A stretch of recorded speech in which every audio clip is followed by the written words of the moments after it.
Guys, huwag mo na kayo bibili. Maray na daw mga idoy, mga iday.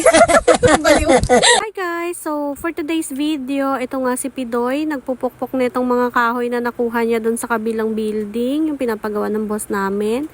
Ito pala guys, yung na-request ko sa kanya, nag-igawa niya ako ng maliit na parang cabinet para lagayan ko ng aking mga pangtulog na damit kasi hindi na siya kasya doon sa damitan ko. Sabi ko sa kanya, igawa niya ako kahit maliit lang. Konti lang naman yung mga pangtulog ko guys, so kasya na yan dyan. Tapos yung ibang mga underwear namin, dyan ko na lang din ilalagay para hindi nakahalo doon sa iba naming mga damit. Marami po kasi akong damit na hindi ko na nagagamit. Kaya yun, balak kong ipadala din yun sa probinsya kasi sayang hindi ko naman nagagamit. Tapos ayan na nga, syempre hindi makukumpleto pag walang makulit. So yun, nakisingit na rin ako maglagari na hindi ko naman kaya. Charot.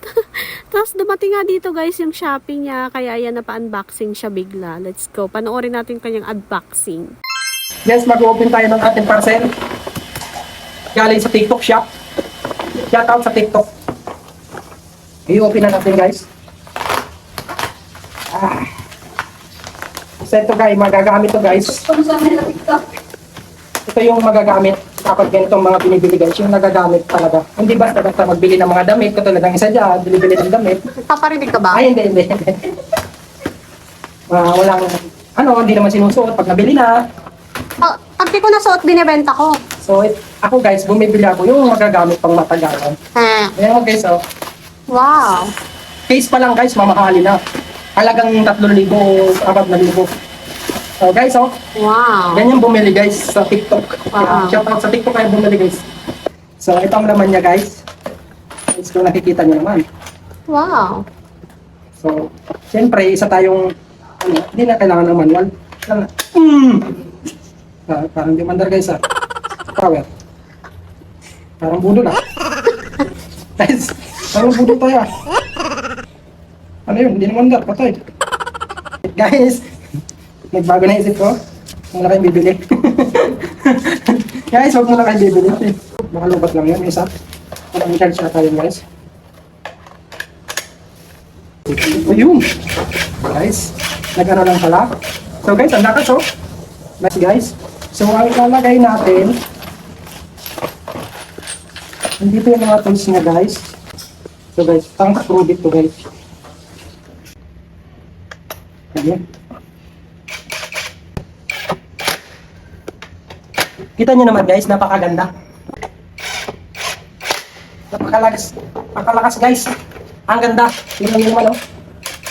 After niya nga i-unboxing yan, mga idoy, mga iday, ginamit na nga namin yan diretso para naman mapakinabangan. Kasi kaya niya nga yan binili. So, ayun, pagkatapos niya guys, dyan namin ilalagay yung, ayan. O, di ba maliit lang siya. Pangtulog lang yung laman yan guys. Tapos mga skincares. So, ayun na nga guys. So, yun. Tapos yung electric pan namin, nilipat niya na din para naman save ng space para mas maluwag naman yung higaan namin. Kasi medyo masikip talaga siya guys. Pero okay na lang din. Tiyaga lang muna. Mas maganda pa rin yung natutulog kami ng libre. Libre lahat, libre kuryente, libre etc. Pati wifi, o, diba? San ka pa? Tapos, ayan, so, pagkatapos niya dyan, syempre, malikabok yung higaan, kailangan kong linisan. So, maglilinis din muna ako dito, magtatanggal ng mga alikabok, kapag pagantong higaan namin. Actually, guys, may foam naman kami, kaso itong asawa ko, masyadong traditional, makaluma. Ayaw niya ng gusto niya ng banig. So, ayan, kung mapapansin nyo, may banig kami, 2 patong ng banig yan, guys. O, diba? Pero nasanay na lang din ako katagalan kahit na sa bagay, sanay din naman ako sa banig kasi ganyan din naman hinihigaan namin dati sa probinsya nung maliliit pa kami. Ayun, pinagpagan ko na nga muna yan guys dyan, pati yung higaan namin. Tapos, pagkatapos ko dyan, pupunta na din kami ng rooftop para makipag-party, makikikain kami dito kasi nag-samgyup sila dito sa rooftop. So, ayan na nga, so sulit yung pagod, after ng pagod, kain, lafang-lafang, charot. Ang sarap tumambay dito sa rooftop guys, tapos with samgyup pa. O, diba? Ayan, bye-bye! Maraming salamat sa panonood. Bye-bye!